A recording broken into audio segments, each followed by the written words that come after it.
Some of the people running are very nice people. They held office 10 or 15 years ago. Rahm Emanuel, please. Martin O'Malley, please. No, what they need is someone with exquisite organizing skills who is a proven vote winner and who is completely in depth at the new media, old media, and more important, communication strategy. How do we get through the fog of lies, the fog of propaganda that the right has set up? You say, well, there isn't really anyone who meets that bill. And there you're wrong. There is one person. Hi, this is Jen Rubin, and this is Jen Rubin's Green Room. I thought it was important to talk to you about a subject that has not yet hit the airwaves or the talk shows or the blogs or the platforms and social media. But it is probably the most important decision Democrats are going to make in a decade or more. What is it? It's the chairmanship of the DNC.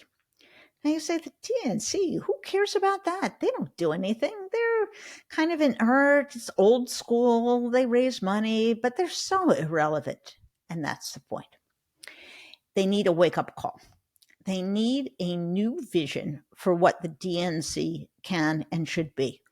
That has to be the place where democratic messaging, democratic communication strategy, and democratic organization gets supercharged. Some of the people running are very nice people. They held office 10 or 15 years ago. Rahm Emanuel, please. Martin O'Malley, please. No, what they need is someone with exquisite organizing skills who is a proven vote winner and who is completely in depth at the new media, old media, and more important, communication strategy. How do we get through the fog of lies, the fog of propaganda that the right has set up? You say, well, there isn't really anyone who meets that bill. And there you're wrong. There is one person, Ben Wickler. He has not yet announced he is running for DNC, but maybe we can convince him to run.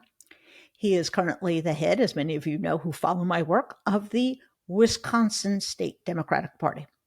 He has been a godsend for Wisconsin, and he has revolutionized organizing. Understand what he has done. He has put together an army of volunteers, of committed activists who year after year are now the infrastructure for getting out the vote, for getting out the message, and for building one step at a time a successful Democratic Party. Consider this. 2 years ago, I think it was 2 years ago, they had a state Supreme Court election.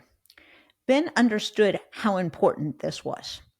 He mobilized his entire operation, and they are military-like in their structure.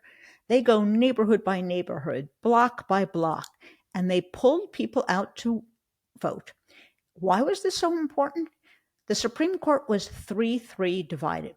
If a progressive judge won, then the abortion ban from the 19th century could be revisited, and most importantly, they had a shot at redistricting and coming up with fair lines that would approximate the population, the very evenly divided state, and no longer gerrymander into power Republicans in the legislature.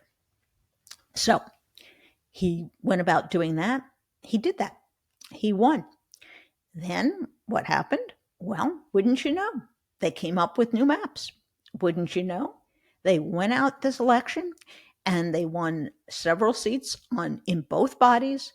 They are on their way to not only taking away a supermajority, but taking away the majority in Wisconsin. You build block by block over elections. What else did he do? Wisconsin ran closer to Kamala Harris. In other words, had the smallest drop off for her of any of the 3 blue wall states. It was about 1.5 points. he came that close, understanding that she was facing headwinds, maybe 6 points nationally, that were tilting the electorate towards the right. And even in the swing states, it was over 3%. He came within a point and a half. And why did he do that?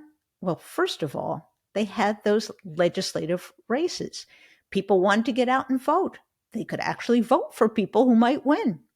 One block after another, one foot after another, creating success. What else did he do? He backed Tammy Baldwin to the hilt. She, of course, is the incumbent senator, and she won re-election, very close, but nevertheless, she won in an election year that was terrible for Democrats nationwide. In other words, he has built a party that not only has its ear to the ground, but can message, can move the issues, can plan one step after the other until these wins pile up and they reach a point of success. He knows how to do this. His background, not surprising, is in labor organizing. And those people know how to get people to do things. They know how to organize. They know how to incentivize people. And I think Democrats realize they have a communication and a messaging problem. I don't think the answer is to come up with a left-wing Joe Rogan. I don't think the answer is to come up with a left-wing Fox that is going to lie its way through the audience and create confusion, create conspiracy theories. For one thing, the left feels compelled to stick pretty close to the truth and the facts. And secondly, they don't have that cult-like devotion to a unified, unitary message that everyone gets in line and points in the same direction. What they need is more outlets, more ways of communicating what Democrats are doing and what Republicans are doing. It's that basic. Democrats have tremendous governors who are successful day in, day out. They are going to become the crucial link between now and 2028 in preserving the lives and the livelihood of Americans who are going to be affected by the Trump administration. It's those people who need support. It's those people who need a communication network that they can access. That means everywhere. That means blogs. That means streaming. That means local outlets, newspapers and TV. And it means, frankly, nonprofit media, of which there is a lot, because that is filling the gap left by legacy media as legacy media declines. Ben understands this. I've known him for years now. And every time I go out to Wisconsin, it's usually freezing, but nevertheless, I come away thinking, oh my gosh, if every state chair did what he is doing, imagine what the Democratic Party could be.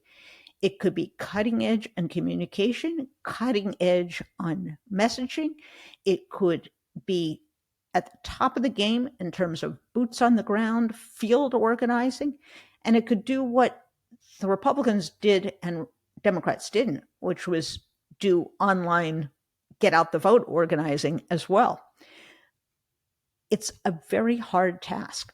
And you cannot get just another Democratic Paul who's been in office forever, who was elected 30 years ago before there were even streaming services or social media platforms. You need someone who gets it and who has a proven track record.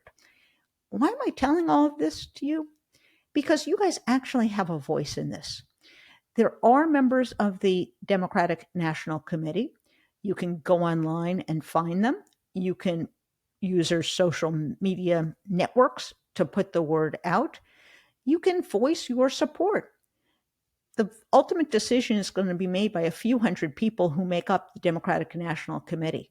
But they need to hear from Democrats. They need to hear from people who want an improved, revitalized party.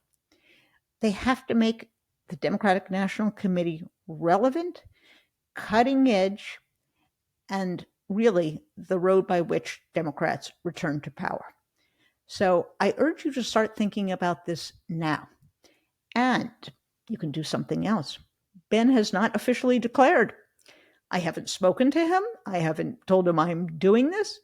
But you should be encouraging in all your social media, in all of your interactions, for him to run for DNC chair. So go on social media, go on Facebook, talk to your friends. This is important. And it's so important that the future of the Democratic Party probably rests on the outcome of this election. It's that important. So Ben Wickler for DNC. Let's go do it. Thanks so much for joining me. If you like this program, you like our other programs, tell your friends. They can follow us wherever they get their podcasts.